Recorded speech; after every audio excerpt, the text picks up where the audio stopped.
अस्सलामुअलैकुम। नजम सेठी शो के साथ मैं हूँ सैयद आयशा नाज। मेरे साथ मौजूद हैं नजम सेठी साहब। अस्सलाम वालेकुम। मुल्क की सियासत के इस वक्त सारे रास्ते सुप्रीम कोर्ट की तरफ जा रहे हैं, सारी निगाहें सुप्रीम कोर्ट की तरफ हैं और ऐसे में एक बड़ा अहम फैसला सुप्रीम कोर्ट का आ चुका तहरीरी तौर पर। पाकिस्तान तहरीक इंसाफ ने जब लॉन्ग मार्च का ऐलान किया और उसके बाद इस्लामाबाद हाई कोर्ट बार गिरफ्तारियों और रास्तों की बंदिश के खिलाफ सुप्रीम कोर्ट पहुंच गई, तो वहाँ आपको पता है वही बातें हुई जो बार बार आपने भी कल कोर्ट की कि अदालत का क्या कहना था, क्या अहकाम दिए गए, उनको फॉलो कैसे किया गया, उस पर तहरीरी फैसला आ गया है। और लगता है कि ये केस चलेगा, वो ऐसे कि उसमें कुछ सवाल उठाए गए हैं और मुख्तलिफ इदारों के सरबराहान से उस बाबत रिपोर्ट तलब करते हुए कहा गया कि अगले हफ्ते आएँ। और अपेरेंटली ऐसा दिखाई देता है कि सुप्रीम कोर्ट इन डिटेल जाना चाहती है और कहीं कहीं शक का फ़ायदा भी दे रही है पाकिस्तान तहरीक इंसाफ को। वाक़यात की तस्दीक और अलहदा कार्रवाई की ज़रूरत, फ़ैसले में इस बात की ज़रूरत पर जोर दिया गया है। लेकिन एक जज साहब हैं याहिया आफरीदी साहब, उन्होंने इख्तलाफी नोट लिखते हुए ये कहा है कि उनके ख्याल में जितना मवाद मौजूद है वो कार्रवाई के लिए काफ़ी है, उसकी बुनियाद पर कार्रवाई की जा सकती है। सिट साहब, आपको लगता है कि पाकिस्तान तहरीक इंसाफ की क़यादत या कारकुनों के ख़िलाफ़ कार्रवाई की तरफ बात जाएगी आहिस्ता आहिस्ता? देखिए, 4 जजेस ने एक फ़ैसला दिया है और एक जज ने मुख्तलिफ फ़ैसला दिया है जी। 4 जजेस ये कहते हैं कि फंडामेंटल राइट्स बरकरार हैं, आपका हक है, आप बोलें, आएँ जाएँ, कोई रास्ते में रुकावट ना हो जी। दूसरी तरफ उसको फिर बैलेंस किया उन्होंने कि ये सब कुछ जो है ये सब्जेक्ट लॉ है कि कानून की खिलाफ वर्जी नहीं होनी चाहिए जी। तो दोनों को हुकूमत को भी हिदायत की है और प्रोटेस्टर्स को भी हिदायत की है कि दरमियान के रास्ते जिसमें कोई कानून की बालादस्ती बरकरार रहे और मगर आपकी आज़ादी है और आप बिल्कुल आए जाएं। तो गवर्नमेंट को भी उन्होंने कहा कि कोई रुकावट नहीं होनी चाहिए और प्रोटेस्टर्स को भी उनको भी ये कहा है कि आप कानून के दायरे के अंदर रहें और कोई तोड़ फोड़ की तरफ मत जाएं, इस किस्म की बात की। तो दोनों की तरफ बैलेंस कर दिया उन्होंने जी। अच्छा, अब मगर जो इशू ये था और फिर आइए आप इमरान खान साहब के बारे में कि हुकूमत का ये मौक़िफ़ था कि खान साहब आपकी जजमेंट के बाद जब आपने 3 मेंबर बेंच ने जब ये कहा कि आप डी चौक नहीं जाएंगे और आप एच और जी के दरमियान जो ग्राउंड है वहाँ जाएंगे और अमन के साथ जाएंगे, तो उसके बाद खान साहब ने खुले स्पेस में पब्लिक स्पेस में ऐलान किया कि डी चौक पहुँचो जी।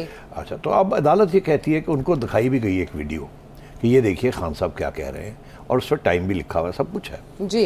अच्छा, मगर जज साहब जो 4 जजेस हैं वो ये कहते हैं कि हाँ ये है ऐसी बात, मगर इस पर तफ्तीश की ज़रूरत है और इसके साथ कि ये पक्का काम बताया जाए हमें कि कहाँ हुआ, किस वक्त हुआ, हमें और भी इसके बारे में डिटेल चाहिए। ये एक वीडियो के साथ सिर्फ हम यकीन करने के लिए तैयार नहीं है, हमें और भी एविडेंस की ज़रूरत है जी।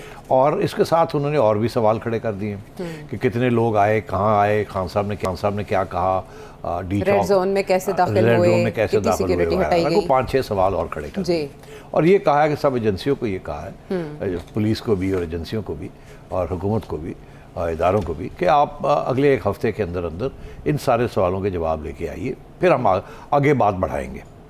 मगर अभी फौरी तौर पे पीटीआई के ख़िलाफ़ कोई कार्रवाई करने का हमारा इरादा नहीं है, ना ही इमरान खान साहब के ख़िलाफ़ कोई सबूत है कि उन्होंने सोचे समझे ये सब कुछ किया। यहाँ तक तो इनकी बात आ गई और इसलिए उन्होंने कहा कि ये जो अब जो अगली बात है ये एक नई पिटीशन, नई कार्रवाई करनी पड़ेगी। ये जो पिटीशन आई थी और उसके बाद जो एडवोकेट जो कि एहसन क्या नाम है, अशतर औसाफ साहब जो अटर्नी जनरल है, उनकी जो CMA थी वो भी हमने फारग कर दी, मगर ये अगले हफ्ते आप लेके आए। इस्लामाबाद हाई कोर्ट बार ने जो दरख्वास्त थी वो फारग हो जी, निपटा दी। हाँ, निपटा दी। अब आइए आपके जज याहिया अफरीदी साहब ने जो डिसेंटिंग नोट लिखा है उसमें उन्होंने क्या कहा जी। उसमें उन्होंने बड़ी मैं समझता हूँ बड़ी वाज़ेह तरीके से एक जजमेंट दी है। उसमें 2 उसके पहलू हैं। एक तो ये कि हुकूमत ने ये इजाज़त मांगी थी कि हमें इजाज़त दी जाए, गिरफ्तारियाँ भी कर लें और रुकावटें भी क्रिएट कर लें अगर हमारा ये ख्याल है कि लॉ एंड ऑर्डर सिचुएशन बनने जा रही है, तो हमें रोका ना जाए इस चीज़ से। तो उन्होंने कहा नहीं, ये इजाज़त आपको नहीं दी जा सकती। ये खुले आम आपको इजाज़त दे दें कि जिसको मर्ज़ी चाहे आप गिरफ़्तार कर लें और जहाँ चाहे आप बैरियर लगा दें, ये इजाज़त नहीं दी जा सकती, क्योंकि जिन्होंने आना है और उनका हक़ है आने का। जब तक वो कोई इलीगल काम नहीं करते आप उनको गिरफ़्तार नहीं कर सकते, रुकावट नहीं कर सकते। तो एक तो उन्होंने हुकूमत को की जो रिक्वेस्ट थी या प्रेयर थी जो, उसको फ़ारग कर दिया कि नहीं सॉरी, ये इजाज़त नहीं मिल सकती आपको। दूसरी तरफ उन्होंने बड़े वाज़ेह तौर पे ये कह दिया आयशा कि मैं अपने 4 ब्रदर जजेस से इत्तेफाक नहीं करता। मैं समझता हूँ कि पूरी एविडेंस हमें नज़र आ रहा है कि खान साहब ने उकसाया और उनको कहा है कि आप जाएं, और हमारे ऑर्डर के बाद ये सब कुछ हुआ है, और इसमें अब और तफ्तीश करने की कोई ज़रूरत नहीं है। जो बाकी भी सवाल जो खड़े किए हैं उसकी कोई इतनी ज़रूरत नहीं है जी। और मेरे ख्याल में खान साहब इमरान खान को बुलाना चाहिए और उन्हें बुला के और उनको नोटिस देना चाहिए कि आप आइए और यहाँ आके सवाल जवाब आपसे होंगे, क्योंकि हमारे ख्याल में आपने ये हुकूमतूली की है, बिल्कुल की है। तो उन्होंने तो ये बड़े वाज़ेह तौर पे कर दिया, मगर जो जजमेंट है वो 4 जजेस की है, वही प्रिवेल करेगी। अक्सरियती फैसला ये है कि आप हम मज़ीद डिटेल में जाएंगे। हाँ, तो मज़ीद डिटेल में जाएंगे। मेरा ये ख्याल है कि मज़ीद डिटेल में जब भी कोई बंदा जाता है ना, तो उसका मकसद एक ही होता है। अगर आप कमीशन को बना दें या मज़ीद डिटेल में, मज़ीद डिटेल कैसे होती है? कमीशन ही बनती है ना। हुकूमत किसी चीज़ को दबाना चाहे तो कमीशन बना देती है, कमेटी बना देती है, कमेटी बना देती है फैसला मुलतवी करने के लिए।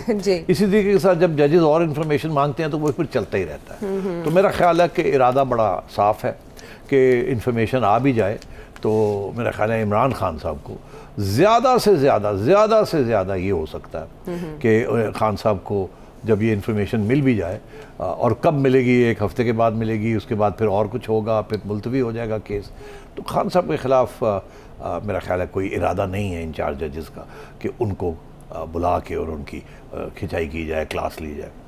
अलबत्ता ये ज़रूर है क्योंकि अब ये हुआ है कि खान साहब ने एक नई पिटीशन डाल दी है। जी, वो तो पिटीशन डाल दी है, सारा फोकस जो है ना उधर चला जाएगा। तो किसी मकाम पे ये दरखास्तें यकजा भी हो सकती हैं, यानी कि वो अभी उसके ऊपर चलना है मामला। हाँ। और वो दूसरी तरफ इजाज़त मांग रहे हैं। इसका मतलब है इस केस की बारीकियों से उस दरखास्त का फैसला भी अखज़ कर सकते हैं। ऐसे ही क्या होगा? ऐसे ही होगा। इसमें जो बारीकियां हैं उसको जब उसके जवाब आएंगे तो उसको भी मेरा ख्याल है इंक्लूड कर लिया जाएगा दोनों को, कि वो जो नई पिटीशन खान साहब की आई जब उसके ऊपर जवाब देना होगा, अब वो सुनी जाएगी ना, तो उसके ऊपर जो बहस होगी वो पुरानी चीज़ जो है उसको इसमें शामिल कर लिया जाएगा। और मेरा ख्याल है जो अफरीदी साहब ने, जज साहब ने जो कहा वो भी अब उसको नज़रअंदाज नहीं किया जा सकता, बिकॉज उसमें मैं समझता हूँ बहुत वजन है। और दोनों जो पॉइंट्स उन्होंने रेज किए हैं, एक तरफ उन्होंने प्रोटेक्ट किया है फंडामेंटल राइट्स को और गवर्नमेंट को रोक दिया from carrying out any repressive measures, दूसरी तरफ उन्होंने खान साहब को कहा कि आप आ जाइए, हमें तो ऐसे ही लग रहा है कि आपने गड़बड़ की है और आपने हमारे ऑर्डर की तौहीन की है, आपको ओबे नहीं किया, आ जाइए जवाब दे दीजिए। तो मैं समझता हूँ कि अब क्योंकि जो नई पिटीशन खान साहब की तरफ से आ गई है जिसमें वो चाह रहे हैं कि हुकूमत को ऑर्डर किया जाए, ठीक है, कि आप इनको आने दें, और उसके ऊपर बड़ी दिलचस्प बहस होगी कि गारंटीज़ क्या हैं, और उसके ऊपर यही बात होगी कि अगर ये प्रूव हो जाता है कि खान साहब ने वो ऑर्डर जो था उसको वायलेट किया, जो भी रीज़न है, वो कह सकते हैं मुझे पता नहीं चला, ये नहीं हुआ, वो नहीं हुआ, ठीक है ना, वायलेट हो गया मगर मुझे पता नहीं चला, मेरे तक बात नहीं पहुंची वगैरह वगैरह, वो फिर बेनिफिट ऑफ द डाउट देना पड़ता है। अच्छा जी ठीक है, इतना बड़ा लीडर है, अदालत में आके झूठ तो नहीं बोलेगा, कुरान शरीफ के ऊपर हाथ रख के एंड सो ऑन। तो इसलिए फिर मैं समझता हूँ कि खान साहब को मतलब कोई कार्रवाई नहीं होगी उनके खिलाफ। मगर क्या अब अदालत जो है इसके बाद क्या खान साहब को खुली छुट्टी मिल जाएगी कि जिस तरीके से मर्जी जाएं वहाँ, और इस दफ़ा अगर कोई गारंटीज़ देते हैं तो उनकी क्या अहमियत होगी, उन गारंटीज़ की किस स्टेज पे अगर वो गारंटी पूरी नहीं होती तो खान साहब को धर लिया जाएगा and so on and so fourth. उधर राना सनाउल्लाह साहब बड़े वाज़े तौर पे कह रहे हैं कि मैं तो इवन के ट्विटर से वो ऐसी बातें कर रहे हैं जो जिन पे एतराज़ किया जा रहा है कि इस अंदाज में। और ये देखिए मैं आपको एक बात बताऊं, मैं एक बात बताऊं, अगर इजाज़त मिल जाती है कि जाइए आप गारंटीज़ दे दीजिए, ठीक है, पहले भी तो इनके वकील बाबर ने, क्या नाम है उनका, बाबर अवान साहब ने, उन्होंने एक गारंटी दी थी ना जो कि पूरी नहीं की ना, खान साहब ने सोचे समझे उसको वायलेट, इसका जिक्र भी किया, लेकिन वो कह रहे हैं कि शायद कारकुनों ने कर दिया, बस सुना नहीं होगा। अच्छा, अब बात ये है, ठीक है, तो ये सारी बातें होंगी, आगे क्या गारंटीज मिलेंगी कि कारकुनों को कौन रोकेगा कौन नहीं रोकेगा, इसके इन लाइट ऑफ के ये जो अभी खान साहब ने खुद बताया कि हथियार और ये और वो, और जो कल हम डिस्कस कर रहे थे, तो मैं समझता हूँ ये बड़ा मुश्किल हो जाएगा कि इनको अब खुली छुट्टी मिल जाए आने जाने की। और ये अगर इनको खुली छुट्टी मिलती भी है, जी। उसके ऊपर कोई पाबंदियां लगाई जाएंगी, और क्या वो पाबंदियां पूरी की जाएंगी या नहीं की जाएंगी, और अगर वो पूरी नहीं की जाती तो ऑन द स्पॉट गवर्नमेंट क्या फैसला करेगी। अगर एक चीज़ जो है गवर्नमेंट के पास एविडेंस आ जाती है कि हथियार भी हैं, ये भी है, वो भी है, तो फिर वो हरकत में आ जाएगी हुकूमत, क्योंकि इसके दो पहलू है ना, खुद अदालत एक्सेप्ट करता है कि दो पहलू हैं। एक ये है कि जी आपकी आज़ादी है, दूसरा ये है कि कानून के मुताबिक, तो गवर्नमेंट फैसला करती है कानून के मुताबिक, तो फिर आगे जाके ये बात चल सकती है। तो सेठी साहब, आपके ख्याल में अटॉर्नी जनरल ऑफ पाकिस्तान ने इसकी इब्तदाई जो समातें हुई उसमें स्ट्रांगली गवर्नमेंट का मौक़िफ़ पेश किया? आपके ख्याल में अशतर औसाफ साहब, आपके जो एक मयार है कि हुकूमती मौक़िफ़ को उन्होंने रिप्रेजेंट करना है, वो ठीक रहे, डटे रहे, सही तरह से उन्होंने कार्रवाई को फेस किया, या उन्हें मज़ीद मजबूती की ज़रूरत है? अब जैसे राना सनाउल्लाह कह रहे हैं कि हम ये सारे सबूत इमरान खान साहब के ख़िलाफ़, और महमूद खान साहब ने भी जो कहा वो अदालत के सामने रखेंगे, तो वो अटॉर्नी जनरल के तवस्सुस से रखे जाएंगे। क्या कर सकती है इसमें फेडरल गवर्नमेंट? इसके देखिए, अटॉर्नी जनरल साहब तो actually is a friend of the court.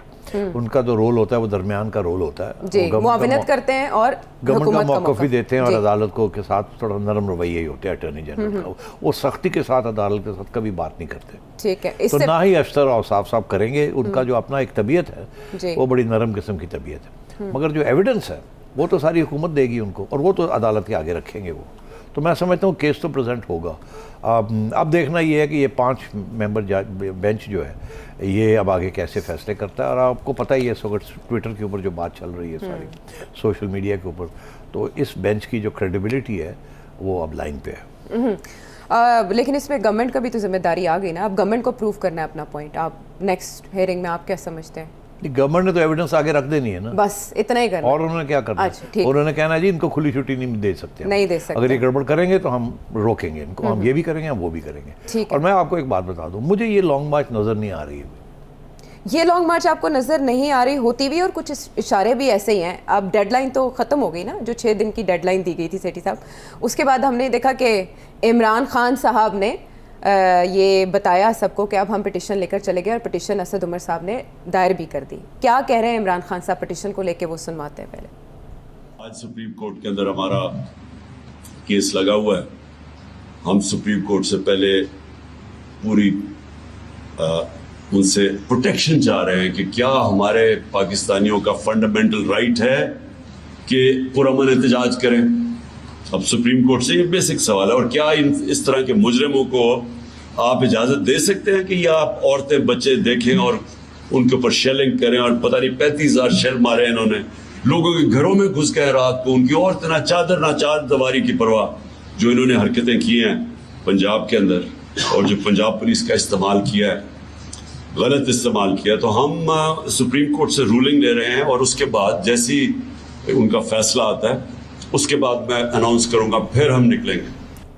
तो जो मुल्की सियासत, उसकी समत का तयन अब सुप्रीम कोर्ट के फैसले से होगा। तो इमरान खान साहब अपनी डेडलाइन से, अपने मौक़िफ़ से, लॉन्ग मार्च से पीछे हट गए। हाँ बिल्कुल जाहिर है, क्योंकि अब ये पिटिशन जो की है, इससे तो अब ये हफ्ता 10 दिन 2 हफ्ते तो ये पिटिशन के ऊपर बहस होती रहेगी, मुलतवी होगा, ये होगा, एविडेंस गवर्नमेंट लेके आएगी, उसको एग्जामिन किया जाएगा, तो उसी समझोगे गई हो गया काम। अच्छा, तो खान साहब एक्चुअली उनको इस बात का एहसास है कि अब एक सेकंड लॉन्ग मार्च, पहली के फेलियर के बाद नाकामी हुई ना उसकी, पहली तो बड़ी सीधी सी वो खुद एतराफ़ करते हैं तैयारी नहीं थी। उसके बाद अब फौरी तौर पे एक थकी हुई, हारी हुई, पसपा हुई पार्टी, जिसके लोग अभी इकट्ठे होने के लिए तैयार नहीं है। और पिछली दफ़ा से आपने देख ही लिया कि पंजाब से कितने थे, और केपी से थे, और कहीं और से था ही नहीं, बंदा ना बंदे की साथ। तो इसलिए खान साहब को इस बात का एहसास है, और वो जैसे कहते हैं ना ब्रीदिंग स्पेस, सांस लेने का मौका ढूंढ रहे हैं ये सुप्रीम कोर्ट के पास जाने से। उन्हें किसी सूरत में भी खुली छुट्टी सुप्रीम कोर्ट नहीं देगा, ये मैं आपको प्रेडिक्शन दे रहा हूँ। इफ़ एंड बट, ये अगर वो, अगर ऐसे, अगर ऐसे, अगर ऐसे, और टाइम पास हो जाएगा। खान साहब जून बजट के बाद तक पहुंच जाएंगे। अच्छा, तो खान साहब यही प्लानिंग कर रहे हैं कि अगर सुप्रीम कोर्ट का फैसला जो भी है, जब भी आता है, तो वो अगले 10-15 दिन के बाद ही कुछ फैसला मिलेगा उनको। उसके बाद ये फिर अपना रवैया इख्तियार करेंगे कि हमने क्या प्लान बनाना है, किस तरीके से सुप्रीम कोर्ट के दायरे के अंदर रहते हुए, फैसले के दायरे के अंदर रहते हुए हमने क्या कार्रवाई करनी है और क्या नहीं करनी। बजट बड़ा तकड़ा आ रहा है, मतलब है कि लोगों की रोने निकल आने हैं, रोने धोने शुरू हो Okay. जाएंगे। खान साहब उसी के इंतज़ार में अच्छा। कि वो ये फैसला सुप्रीम कोर्ट का मुलतवी हो जाए या अभी चलता रहे, कोई फैसला ना आए, हमें कोई फैसला ना करना पड़े। उतनी देर में एक ऐसा बजट आए कि लोगों की चीखें निकलनी शुरू हो जाएं, मीडिया इस हुकूमत के ख़िलाफ़ हो जाए, एक माहौल बन जाए। उस माहौल के अंदर फिर खान साहब अपना एक नया प्लान जो है वो एक्शन करेंगे। मगर जाते जाते मैं आपको एक बात कह दूँ जी। आपको पता है कि आज खान साहब की एक मीटिंग हुई है अपनी सोशल मीडिया टीम जी के साथ। बिल्कुल। उसके बारे में मैं 2 बातें कहना चाहूँगा। मेरी इतला के मुताबिक खान साहब ने किसी सहाफ़ी, इंडिपेंडेंट सहाफ़ी को इनवाइट नहीं किया। आजकल वो इंडिपेंडेंट सहाफ़ियों को इनवाइट नहीं कर रहे। पिछली दफ़ा आपने देखा कि एक सहाफ़ी ने ऐसा सवाल पूछ लिया कि खान साहब उठ के चले गए, नाराज़ होकर उठ के चले गए। तो अब वो कर क्या रहे हैं कि इस दफ़ा उन्होंने अपने जो सहाफ़ी थे उनको भी नहीं बुलाया, इस दफ़ा अपनी सोशल मीडिया टीम को बुलाया है। कोई MNA MPA वगैरह जो है ना, जो कि उनके ऑर्गेनाइजर्स हैं, जो लॉन्ग मार्चेस वगैरह ऑर्गेनाइज करते हैं, प्रोटेस्ट ऑर्गेनाइज करते हैं, पैसे लाग लेके आते हैं ताकि लोगों को इकट्ठा किया जाए, किसी को नहीं बुलाया। सोशल मीडिया टीम को बुलाया, उनको तैयार किया कि आप हमारी की पूरी अटैक जो आनी है वो सोशल मीडिया के ऊपर आप तैयारी पकड़ें। मुझे ऐसे लग रहा है कि खान साहब को इस बात का एहसास हो रहा है कि अब अगली लॉन्ग मार्च नहीं होनी, और जो लॉन्ग मार्च होगी वो सोशल मीडिया पे होगी। उसके लिए अब पूरा एक प्लान बन रहा है कि किस तरीके के साथ प्रोपागेंडा किया जाए और उस प्रोपागेंडा के ज़रिए एक प्रेशर पॉइंट बिल्डअप किया जाए। और मेरा ये ख्याल है वो प्रेशर पॉइंट जो है वो जुडिशरी के ऊपर ही होगा, क्योंकि अभी ये फैसले आने हैं। तो इसलिए अब से उनको तैयारी की जा रही है कि आप प्रेशर डालें। अच्छा, आपने कहा जुडिशरी के ऊपर ही होगा।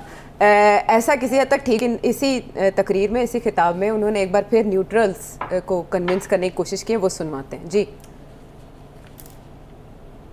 बाई का रास्ता है और एक तरफ अजमत का रास्ता है, और जब इस तरह के 2 रास्ते आ जाते हैं तो अल्लाह किसी को ये इजाजत ही नहीं देता कि वो कहे जी मैं न्यूट्रल हूं। कोई न्यूट्रल नहीं होता।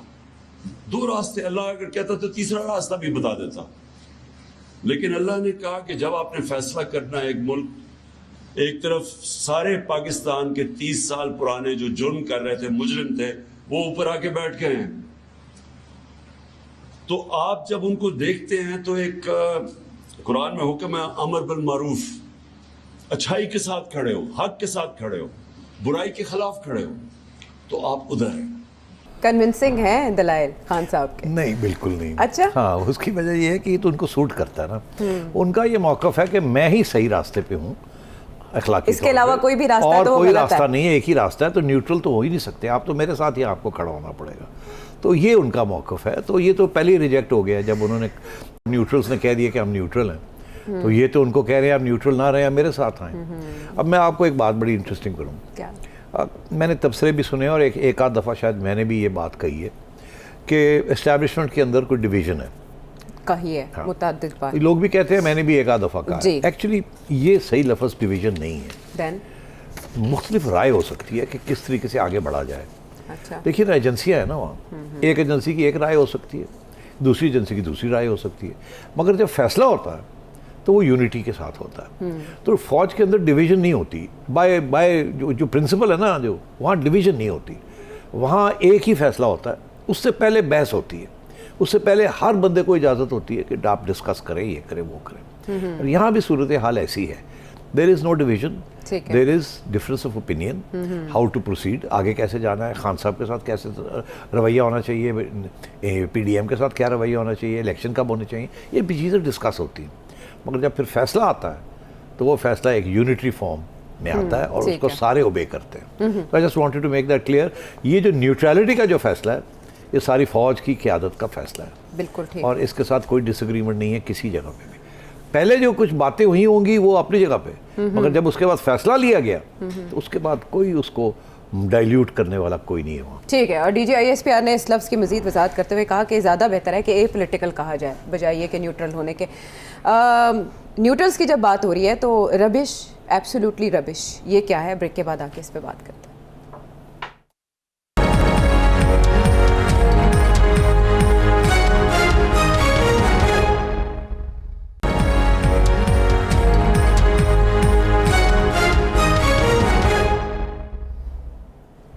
Welcome back to the show. अच्छा सेठी साहब, कल के शो में आपने कहा कि फौजी क़यादत पर जिस तरह तनकीद इस दौर में हुई है, इससे पहले कभी ऐसा नहीं होता था, खुल के अब बातें की जाती हैं, लेकिन इसमें एक और हद पार हुई है। एक बड़े चैनल, निजी चैनल, उनके एक बड़े एंकर चौधरी गुलाम हुसैन साहब, उन्होंने अपने प्रोग्राम में कमर जावेद बाजवा साहब, आर्मी चीफ को कोट करते हुए कहा है कि army chief general Qamar Javed Bajwa ने दीगर 2 अफराद की मौजूदगी में उन्हें बताया कि नवाज लीग दौर में 9 अरब डॉलर्स की करप्शन हुई है सी पैक में।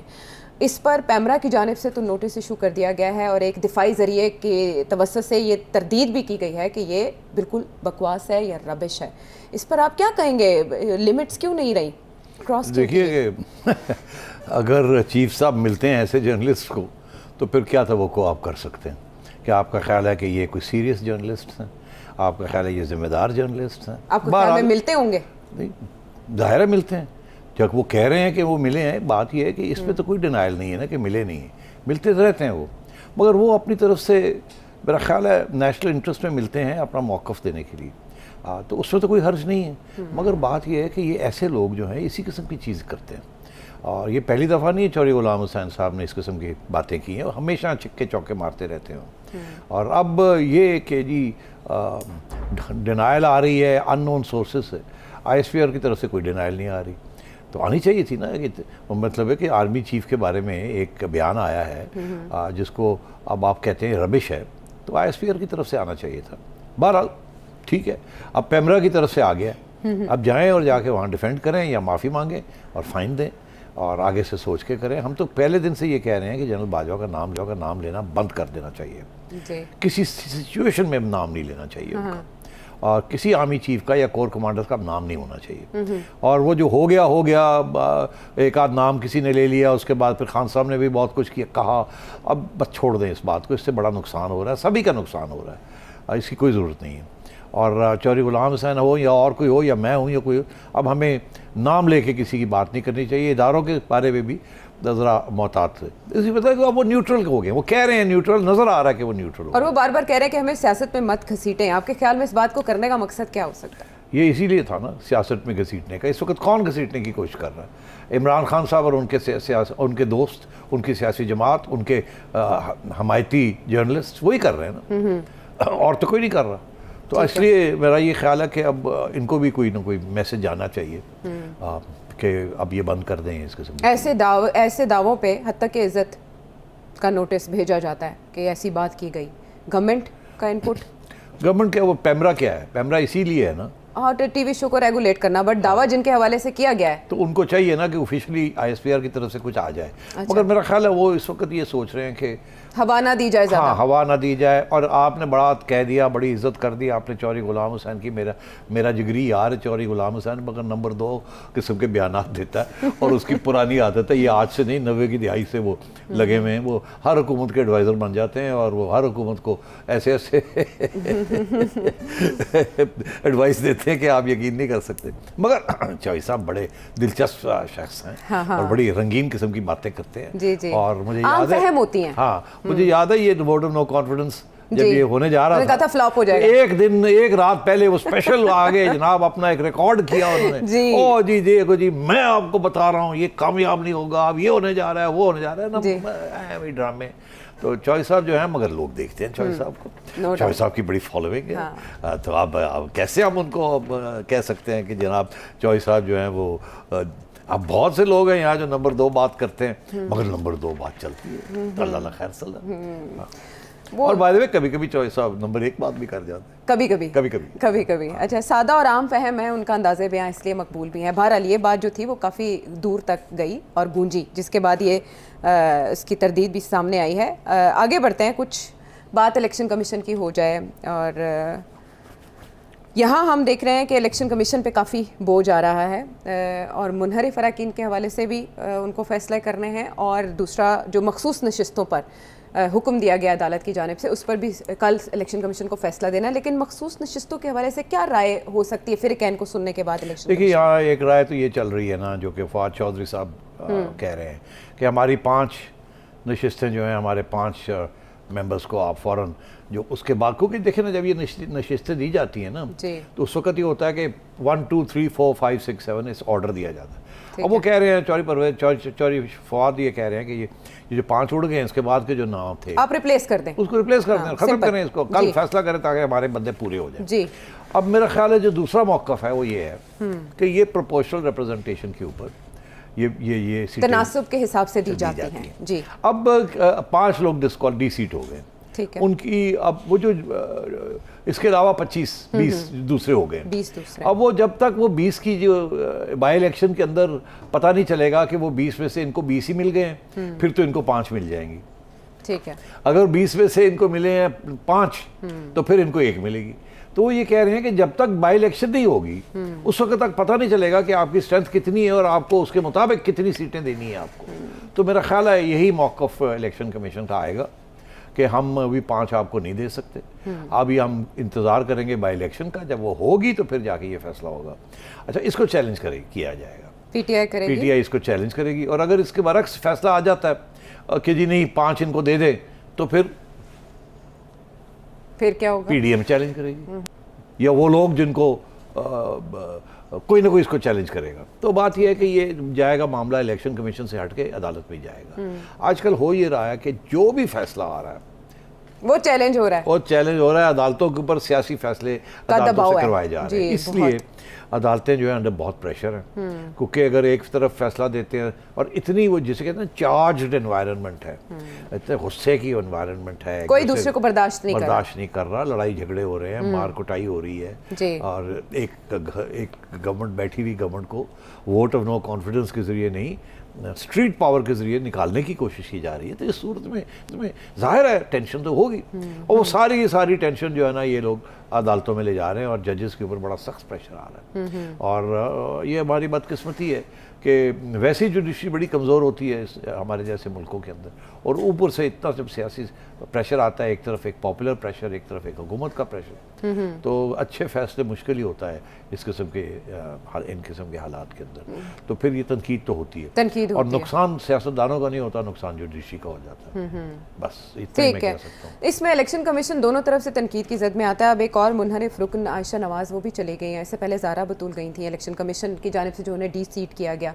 उनका ये कहना है कि जो इलेक्शन कमीशन की जानिब से फैसला किया गया ये कानून के खिलाफ है और सुप्रीम कोर्ट कलअदम करार दे। अब इस मामले को उधर लेकर जाना और सुप्रीम कोर्ट का जो फैसला आया था डी सीट करने के हवाले से, ये मजीद बारीकियों में जाना है, इसकी कोई ज़रूरत नहीं थी, मगर हर एक का हक है। अब तो आजकल तो जो उठता है वो पहुंच जाता है सुप्रीम कोर्ट। अब तो हाई कोर्ट्स और लोअर कोर्ट्स को तो कोई घास ही नहीं डाल रहा जी। हाँ, तो वो सारे उठ के सीधे सीधे सुप्रीम कोर्ट ही पहुंच जाते हैं। वो उनका और कोई काम ही नहीं रहा सिवाय ये कि जी बेंच बनाओ और उसके अंदर हर किस्म के सियासी फैसलों के ऊपर बैठ के आप तज्जिए करें और एनालिसिस करें और जजमेंट दें। तो मैं ये समझता हूँ कि ये अब इलेक्शन कमीशन भी आजकल, मैं थोड़ा सा आई मस्ट टेल यू कि राजा साहब के जो फैसले आ रहे हैं वो थोड़े से मुझे ग्रे जोन में नज़र आ रहे हैं। उसकी वजह यह है कि वो भी अब खुल के बात नहीं कर रहे हैं। फॉरेन फंडिंग केस इतने सख्त बयान थे एक ज़माने में इनके, अब ख़त्म करने लगे, अब ये करने लगे। तो मेरा ख्याल है फिर कहीं से कोई किसी चिड़िया ने आके कान में कुछ कहा होगा कि ज़रा गो स्लो, तो मेरा ख्याल है वहाँ फॉरेन फंडिंग केस भी गो स्लो हो गया। हालांकि मुझे यकीन था कि ये काफ़ी स्पीड पे चलेगा, मगर वो गो स्लो हो गया। और अभी भी बयान आता है कि जी देखिए जी आखिरी वक्त आपको कहा जा रहा है आप डिलेज क्यों कर रहे हैं। अरे भाई कमाल हो गया, आप रिजेक्ट करें डिले को और आप फैसला दें, नहीं तो मौके पे मौका दिया जा रहा है और फिर पीटीआई को क्रिटिसाइज किया जा रहा है। जाने दें, वो क्या कहते हैं, वो शेक्सपियर की कोई है, the fault dear Brutus lies with us, मतलब है कि कमजोरियां इलेक्शन कमीशन के अंदर हैं, बाहर नहीं है। तो मगर मजबूरियां हैं ना, क्या किया जाए। पहले 3 थे, अब मर के जाके 5 हुए हैं। अब वो भी फवाद चौधरी सब कहते हैं हम इन दोनों को नहीं मानते जो नए आए हैं। तो इस किस्म के अगर झगड़े चल रहे हैं तो इलेक्शन कमीशन कमज़ोर है। अब एक नया बयान आ गया इलेक्शन कमीशन की तरफ से जी कि हम जिसकी वजह से मैं और परेशान हो गया, इलेक्शन के लिए तैयार हैं। हाँ, एक की तरफ हमें ये कहा गया था जी कि इलेक्शन अक्टूबर से पहले नहीं हो सकती जी। अब ये कहा जा रहा है कि हम तैयार हैं इलेक्शन के लिए, फैसला हुकूमत ने करना है और फैसला हुकूमत ने करना है। अच्छा जी, तो अगर हुकूमत ये फैसला करती है कि इलेक्शन सितंबर में होना, तो क्या तैयार है? इस बयान से तो ऐसे लगता है तैयार है, मगर साथ साथ ये भी कहा जा रहा है कि देखिए जी हम तो तैयारी कर रहे थे डिजिटल सेंसस रिजल्ट की, वो डिलिमिटेशंस करनी है, वो तो दिसंबर से पहले हो नहीं सकती। तो वो अगर उस वक्त तक अगर ये हमें रिजल्ट ना मिले डिजिटल सेंसस के, तो फिर हम 2017 वाला जो सेंसस के रिजल्ट थे उसी के बेसिस के ऊपर हम, जिसके बेसिस के ऊपर 2018 के इलेक्शन हुए थे, उसी बेसिस के ऊपर करेंगे। मगर ये नहीं बताया हमें राजा साहब ने कि क्या वो 2023 में होगा या इसी साल हो सकता है, इसी साल वो कर सकते। ये माल गोल हो गई है। उर्दू की जो रिपोर्टिंग है उसके अंदर ऐसे लगता है कोई ये कह रहे हैं हम तैयार हैं, और आज अगर हमें हुकूमत कहे कि 2017 के बेसिस के ऊपर आपने इलेक्शन करवाना है सितंबर में या अक्टूबर में, तो हम वो कर देंगे। ठीक है। मगर अंग्रेजी की जो रिपोर्टिंग है उसमें ये क्लियर नहीं है। उसमें ऐसे लगता है क्योंकि ये प्रेस रिलीज नहीं थी, ये बयान वहाँ बैठ के, अफसोस इस बात का किसी जर्नलिस्ट ने ये भी क्लैरिफिकेशन भी नहीं मांगी कि राजा साहब बड़ी सीधी जी गल है, यह दसो कि अगर आपको हुकूमत ये कहती है कि सितंबर में अपने इलेक्शन कराना है, तो आपका ये कहना का ये है कि आप 2017 के जो रिजल्ट है उसी के ऊपर करवा देंगे, या आप फैसला कर चुके हैं कि 2 दिसंबर तक आपने इंतज़ार करना है, अगर दिसंबर तक नहीं होता तो उसके बाद 2023 में जो इलेक्शन आ रहे हैं वो फिर आप 2017 के सेंसस रिजल्ट के ऊपर करेंगे। तो क्लियर कर दें ताकि ये मसला ही ना रहे। एक तरफ आप कहते हैं अक्टूबर से पहले हम तैयार नहीं हैं, फिर आप दिसंबर 22 की बात करते हैं, फिर आप 2017 की बात करते हैं। तो ये कन्फ्यूजन को ख़त्म किया जाए, क्लियर किया जाए कि आज अगर हुकूमत कहती है डिज़ोल्व करती है असेंबली, 10 जून 12 जून 15 जून तक आ जाता है बजट, उसके बाद असेंबली डिज़ोल्व हो जाती है, जैसे भी है ये मसला बन जाता है। तो इसका ये मतलब है केयर टेकर आ गया जून में या जुलाई में, तो जुलाई अगस्त सितंबर 3 माह, तो 3 माह के अंदर अंदर क्या आप इलेक्शन कर लेंगे? 2017 की मर्दमशुमारी की बुनियाद पे तो शायद हो जाए। नहीं तो ये कहें ना कि हम कर लेंगे, हल्का बंदियां मुकम्मल, उस पर एतराज़ात खत्म जी। तो उस वक्त तक तो ये नहीं आएंगे। कहते हैं ना कि अभी आज अगर हमें रिजल्ट्स दे दिए जाएं तो फिर डिलिमिटेशन 2022 के दिसंबर से पहले नहीं हो सकेंगे, डिजिटल सेंसस जी। तो वो तो फिर आउट हो गया ना। इसका ये मतलब है कि वो तैयार है फॉर अक्टूबर इलेक्शन जी। तो अक्टूबर इलेक्शन बेसिस होगा 2017 का। तो ये कह देना, क्यों इधर उधर की बात घुमा के बात की, घुमा के क्यों बात? वो आपकी बात है ना ग्रे जोन में, सारा कुछ ग्रे जोन में लटका है। जजेस की भी जजमेंट में पढ़ता हूँ ना, मैं सर पकड़ के बैठ जाता हूँ, इधर भी किनारा मार के, इधर भी नहीं दसिया, इधर ये भी करता तो ये भी करता, तो फिर छोड़ो पर फिर आ जाओ एक बार फिर सारों के रांझे राजी। ये मतलब है कि ये हमारे यहाँ ये पूरी ट्रेडिशन ही बन गई है कि 90% जो जजमेंट्स होती हैं कुछ ना कुछ उसके अंदर कोई ऐसी चीज़ छोड़ दी जाती है ताकि दोनों साइड जो है ना वो उसको पकड़ के तो फिर आगे बढ़े। उसकी बुनियाद पे मजीद बातें कट जजमेंट आनी चाहिए कि जी ये नहीं हो सकता, ये नहीं हो सकता, ये होगा, और आप वापस आने की कोई जरूरत नहीं है। ठीक है, टाइम ना अपना जाया करें, मुबहम नहीं होने चाहिए फैसले, मुबहम बात भी नहीं होनी चाहिए, वाज़ेह अंदाज में बात की जानी चाहिए। वाज़ेह अंदाज में बात करेंगे, एक सवाल का जवाब सेठी साहब से लेंगे, ब्रेक के बाद वापस आते हैं।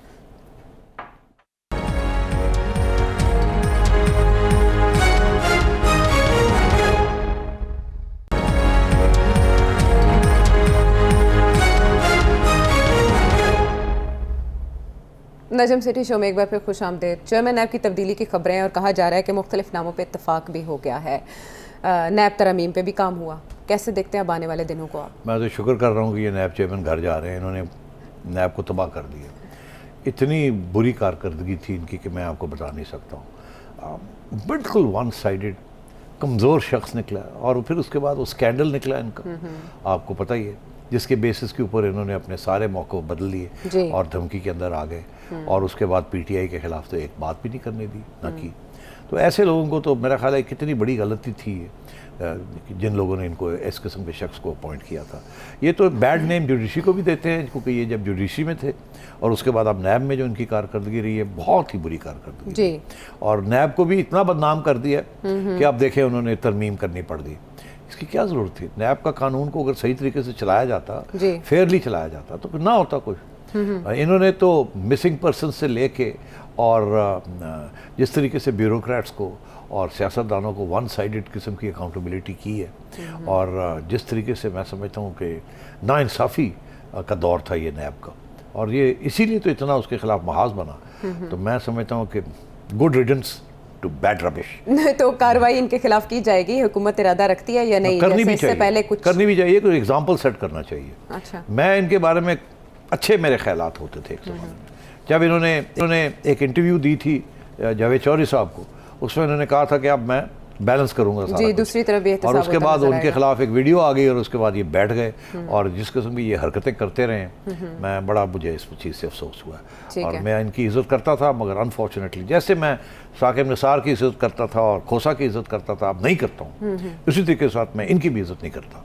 और मुझे बड़ा, मेरा फेयर, ऑनेस्टली मैं आपको बता रहा हूँ, मुझे मायूसी होती है इस मुल्क के अंदर ऐसे भी लोग हैं जो कि दयानतदारी के साथ इंसाफ नहीं देते, और जहाँ के तकाजा यही है कि आप दें इन इदारों को, वो खुद कमज़ोर होते हैं और इन इदारों को वो कमज़ोर करते हैं। अब उम्मीद यही है कि कोई अच्छे किसी शख्स को लगाया जाए। कल अपॉइंटमेंट हो जाएगी आपके कल ख्याल में? अगर नहीं? होती है तो मेरा ख्याल है वो एक एक्स सुप्रीम कोर्ट के जज हैं मकबूल बाकर साहब, बाकर जस्टिस साहब, रिटायर्ड उनके बारे में मकबूल हमने बड़ी अच्छी बातें सुनी जी। हैं, बड़ी अच्छी बातें सुनी हैं। अल्लाह करे कि अगर उनको अपॉइंट किया जाए तो इंसाफ उनसे हमें मिले। बहुत से अहम फैसले उनके रिकॉर्ड पे हैं। बिल्कुल, इसलिए हम तो यही उम्मीद कर सकते हैं। ठीक है, अच्छी उम्मीद रखेंगे आगे के लिए। और अब हम टीटीपी की ज़रा बात कर लेते हैं, क्योंकि इस पे बहुत से लोगों का है कि जो मुआहदा हुकूमत और टीटीपी के दरमियान हुआ है, जिसमें किरदार भी अदा किया गया है यहाँ से हमायदीन की जानिब से, उसमें कोई रियायतें दी गई हैं, कोई नए वादे देखिए, किए गए? टीटीपी के साथ तो ये कोई पहली दफ़ा तो नहीं है ना कि नेगोशिएशन हो रही जी। है। टीटीपी के साथ तो नेगोशिएशंस बड़ी देर तक चली, जब तक 2014 में आर्मी पब्लिक स्कूल के ऊपर अटैक नहीं हुआ। उसके बाद फिर 2 साल उनकी पिटाई हुई हो, यहाँ से निकाले गए हो, और यहाँ इमरान खान जैसे लोग उनको मिसगाइडेड मुस्लिम्स कहते थे कि नहीं नहीं नहीं, उनके दफ्तर होने चाहिए यहाँ, उनको ये होना चाहिए, वो। अब सूरत हाल ये है कि लड़ाई जंग के बाद इतनी टेररिज्म उन्होंने फैलाई है अक्रॉस द बॉर्डर, अब जाके थोड़ी बहुत पाकिस्तान की रियासत ने उनके खिलाफ कार्रवाई अफ़गानिस्तान के अंदर, लोग कहते हैं कि कुछ की है, मुझे नहीं पता की है कि नहीं की, मगर ज़ाहिर है वो अंडर प्रेशर आए हैं। पहले अफ़गानिस्तान की हुकूमत तैयार नहीं थी आपकी मदद करने के लिए और कहती थी अब बराह रास्त खुद बात करें। अब अफ़गानिस्तान की हुकूमत TTA जो है, जी जी, तालिबान, तहरीक तालिबान अफगानिस्तान, उन्होंने अब ये कहा कि हमारे अम्ब्रेला के अंदर हम आपकी मुज़ाकरात कराते हैं। उसके साथ एक सीज़ फायर तो हुई, अब ये कहा जा रहा है कि ये इनडेफिनेट सीज़ फायर है। मैं नहीं समझता कोई इनडेफिनेट सीज़ फायर कोई ऐसी चीज़ होती है। सीज़ फायर की टर्म्स होती हैं, ये सीज़ फायर अभी थोड़े अरसे तो चलेगी, मगर जिस किस्म के डिमांड्स हैं उनके, अभी एक नया जिरगा गया है, जी। इकट्ठे होके एक वक्फ गया, वो 50 के लोग गए जी। हैं, ऐसे ही है ना। असर रसूख। तो वो जब गए हैं तो वो अब वहाँ बात क्या हो रही है, उनके मेजर डिमांड क्या है, वो कहते हैं फाटा को वापस किया जाए। जी, आप केपी का हिस्सा नहीं बना सकते, एतराज़ है उन्हें। एतराज़ है। लेकिन झुकाव अम्ब्रेला का किस तरफ है? लाइक उनकी हमदर्दियाँ किन के साथ है? अफगान हुकूमत की, उनकी हमदर्दियाँ उनके साथ है, हमारे साथ TTP नहीं। के साथ है। TTP के साथ है, हमारे साथ नहीं है। और इसीलिए आपके लिए बड़े मुश्किल हालात हैं।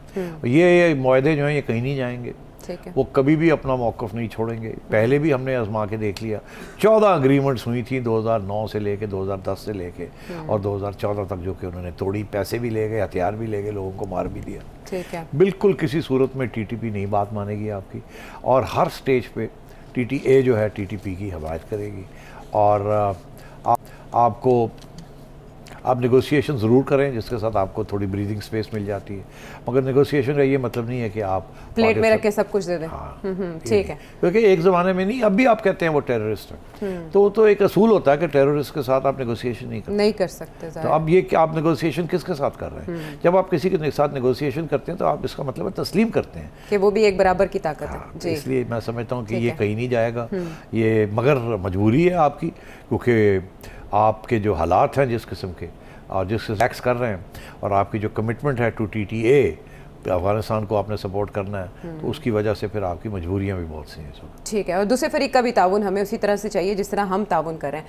बहरहाल एक बहुत अहम सवाल आया है, वो ऐड कर लेते हैं। जी, अस्सलाम वालेकुम, मैं हूँ फातिमा भट्टी, मैं लाहौर से बात कर रही हूँ। सिटी साहब, मेरा आपसे ये सवाल है कि हमारी सियासत जो है वो एक मुबैना ख़त के गिर्द घूम रही है, जिसमें कहा गया कि अगर इमरान खान को अदम एतमाद के ज़रिए हटा दिया जाता है तो पाकिस्तान के लिए आसानियाँ होंगी, ऐसा इमरान खान साहब खुद फरमाते हैं। तो जबकि हम देखते हैं कि पाकिस्तानी गवर्नमेंट जो है, मौजूदा गवर्नमेंट जो है, वो इंतहाई शदीद मुश्किलात का शिकार है, और कि अभी तक किसी भी तरफ से अमेरिका, चाइना, सऊदी अरब किसी भी तरफ से इमदाद नहीं आई, और IMF का रवैया जो है वो भी सख्त हो गया, इंतहाई सख्त हो गया है। तो आप क्या समझते हैं कि अगर इमरान खान रह जाते तो सूरत हाल क्या होती? क्या जो मौजूदा सूरत हाल है, क्या इससे संगीन हालात होते? आपका क्या ख्याल है? प्लीज़ बताएं ख्याल। देखिए, फातिमा। 4 साल से जो कुछ इमरान खान करता रहा वो यहाँ हमें लेके आया। अच्छा। आप इस हुकूमत के 1.5 महीने के अंदर आप कहते हैं कि IMF टफ हो गया। IMF तो टफ इमरान खान साहब के वो साथ हुआ था। IMF के साथ तो शौकत तरीन नेगोशिएट कर रहे थे। जी। तो ये तो अभी हुकूमत आई है, तो ये सारा जो मलबा है ये तो सारा इमरान खान छोड़ गया। तो ये आपका कहना कि जी उनको निकाला गया वोट ऑफ नो कॉन्फिडेंस के साथ, तो क्या आपका ख्याल है कि हालात अब बेहतर होने जा रहे हैं या हो नहीं रहे हैं? एक्चुअली हालात इतने ख़राब हो चुके थे कि अगर वो और 1-1.5 साल रह जाते तो ये जो आज जो कोशिश की जा रही है किसी तरीके के साथ बात को आगे बढ़ाने का और मसले को हल करने का, ये तो बिल्कुल इम्पॉसिबल हो जाता। अभी तक डिफ़ॉल्ट हो जाता और अभी तक आपके ऊपर आसमान ने आपके ऊपर गिर जाता। तो ये जो उनको फ़ारग किया गया, ये एक जमहूरी तरीके के साथ फ़ारग किया गया। मेरा मौक़िफ़ ये था कि जब उनको फ़ारग किया गया तो उस वक़्त इन सबको मिलकर एक नई इलेक्शन की तरफ जाना चाहिए था। फ्रेश इलेक्शन के बाद जो मुश्किल फैसले जो भी आता वो करते, तो उसके रास्ते में मगर उनको निकालना जो था वो जायज़ था, बिकॉज अगर वो रह जाते तो ये मुल्क और तबाही की तरफ जा रहा था। या तो होता ना कि वो अच्छे काम कर रहे होते तो उससे आपने निकाल दिया, एक काम अच्छा हो रहा था आपने निकाल दिया, ऐसे तो नहीं था। और ये जो आज के जो हालात हैं ये तो इसको तो काबू पाने की कोशिश की जा रही है। इतने ख़राब हालात आपके पास वो छोड़ गए। तो ये कहना कि जी इनके आने के साथ कोई हालात ख़राब हो गए, नहीं, ख़राब नहीं हुए, बेहतरी की तरफ जा रहे हैं। मगर ये बेहतरी जो है इसके लिए बड़े मुश्किल फ़ैसले करने पड़ेंगे, जो खान साहब जाते जाते रोक गए। करने जा रहे थे, जब उनको पता चला कि अब मेरी छुट्टी होने जा रही है तो उल्टा गले डाल के चले गए घर। तो खान साहब का रहना जो था वो मेरा ख्याल है नेशनल इंटरेस्ट में नहीं था, जमहूरी तरीके के साथ उनको निकाला गया। अब वो गैर जमहूरी तरीके के साथ इस गवर्नमेंट को निकालना चाहते हैं। मेरा ये मौक़िफ़ था कि इस गवर्नमेंट को उसी वक्त जब उनको निकाला गया था इलेक्ट्रल लॉज को अमेंड करते, जो करना ज़रूरी था, और नैब की फ़ारग करते जो कि ज़्यादती कर रही थी नैब, इसको अमेंडमेंट्स करके फौरी तौर पर एक इलेक्शन की तरफ जाते। मगर क्योंकि वो नहीं गए और उसके बाद खान साहब ने धमकी दे दी कि जी वो तैयार बैठे थे जाने के लिए, वो ये जो कानून की रिफॉर्म करनी थी वो करने जा रहे थे, वो कर भी दिया उन्होंने, और वो तैयार हो गए थे जाने के लिए कि जी अब फ्रेश मैंडेट लेके आएंगे। तो खान साहब ने ये धमकी दे दी। उस धमकी के बाद तो जाना मुश्किल था ना, वो तो फिर लोग ये कहते दौड़ गए, खान साहब जीत गए थे, हार गए, तो वो तो कोई नहीं, चली गई। तो वो अब उसकी वजह से अब ये टिक गए हैं। अब ये टिक गए हैं तो इनके लिए अब बड़े मुश्किल फैसले करने पड़ेंगे। और खान साहब बड़े खुश हैं कि अब ये जैसे मुश्किल फैसले करेंगे खान साहब फिर इनको यहाँ से गला पकड़ेंगे। तो अब ये आगे देखना कि ये किस तरफ जाती है बात। मुल्क का नुकसान हो जाएगा। अब उस वक्त मैं समझता हूँ मुल्क का फ़ायदे की बात हो जाती है, उस वक्त ये एक इंटरिम गवर्नमेंट आ जाती है। अब मैं समझता हूँ कि इस वक्त इलेक्शन अगर आपने किए तो ये IMF और जो पैसे आने हैं और जो मईशत को रिवाइव करना है ये नहीं होगा। अगर ये नहीं होगा तो फिर 4 महीने और इंतशार होगा और इंस्टेबिलिटी होगी, और जो पैसे आने वो नहीं आएंगे, और ज़्यादा महंगाई बढ़ जाएगी और तकलीफ़ होगी। इसलिए अब इस गवर्नमेंट को मौका मिलना चाहिए कि ये मुश्किल फ़ैसले करें और उनको फिर आगे निभाएं। उसके लिए कुछ वक्त चाहिए होगा। तो फिर अगले साल election is best to have elections next year. ठीक है, this is the analysis. Current situation पे क्या बेहतर रहेगा पाकिस्तान के हक में, उस पर बात हुई। अगर आप मज़ीद कुछ जानना चाहें वीडियो मैसेज के ज़रिए सेठी साहब से पूछिए। अगले प्रोग्राम तक के लिए इजाज़त दीजिए।